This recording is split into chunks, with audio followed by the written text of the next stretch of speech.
এই রকম বৃষ্টির একটা ওয়েদারে একদম অল্প সময়ের মধ্যে ঝটপট বানিয়ে ফেলুন প্রেসার কুকারের মধ্যে খিচুড়ি। তা আমি এখানে দু রকম ডাল দিয়ে খিচুড়িটা বানাবো। তার জন্য প্রথমে এখানে ভাতের চাল নিয়েছি বড় কাপের হাফ কাপ, আর এখানে ছোটো কাপের নিয়েছি হাফ কাপ মুগ ডাল, যেটা বড় বাটির মধ্যে দিয়ে দেবো। আর এই ছোটো কাপেরই মাপে নেব হাফ কাপ মুসুর ডাল দিয়ে সব কিছু খুব ভালো করে জল পাল্টে পাল্টে 2-3 বার ধুয়ে নেব। যেহেতু প্রেসার কুকারে বানাবো তাই প্রেসার কুকারটা বসিয়ে দিলাম। এবার এর মধ্যে বেশ কিছুটা সর্ষের তেল দেব, আর ফোড়নে দেব গোটা জিরে আর 2টো শুকনো লঙ্কা আর 2টো তেজপাতা। একটু নাড়াচাড়া করে নিয়ে এখানে দেবো পেঁয়াজ কুচি দিয়ে সব কিছু নাড়াচাড়া করে একটু লাল করে ভেজে নেব। পেঁয়াজটা একটু লাল করে ভাজা হয়ে গেছে। এবার এর মধ্যে দিয়ে দেব আলুগুলো একটু বড় বড় করে কেটে নিয়েছি। এবার আলুগুলো দিয়ে নাড়াচাড়া করে একটু হালকা ভেজে নেব। আলুগুলোকে একটু হালকা করে ভেজে নিয়েছি। এবার এর মধ্যে কিছু গুঁড়ো মশলা অ্যাড করব, ধনিয়া গুঁড়ো, জিরে গুঁড়ো, হলুদ গুঁড়ো, লঙ্কার গুঁড়ো, আর সামান্য একটু জল দেব, নাহলে তলায় ধরে যাবে। এবার দিয়ে একটু নাড়াচাড়া করে কষিয়ে নেব। তারপরে এখানে ধুয়ে রাখা চাল ডালটাও দিয়ে দেব। চাল ডালটা দিয়ে আবারও খুব ভালো করে মশলার সঙ্গে মিশিয়ে একটু কষিয়ে নেব। সব কিছু খুব ভালো করে কষিয়ে নিয়েছি। এবার এখানে পরিমাণ মতো লবণটা দিয়ে দেবো। লবণটা দিয়েও খুব ভালো করে একটু নাড়াচাড়া করে মিশিয়ে নিয়ে এবার এখানে জলটা দিয়ে দেবো।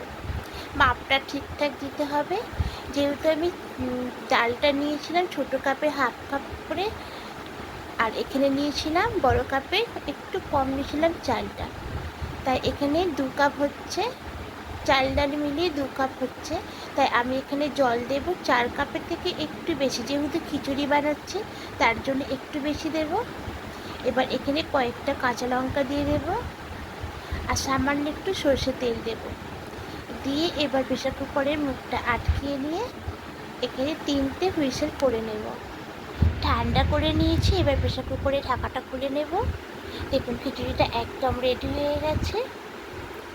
এবার এটা গরম গরম পরিবেশন করব।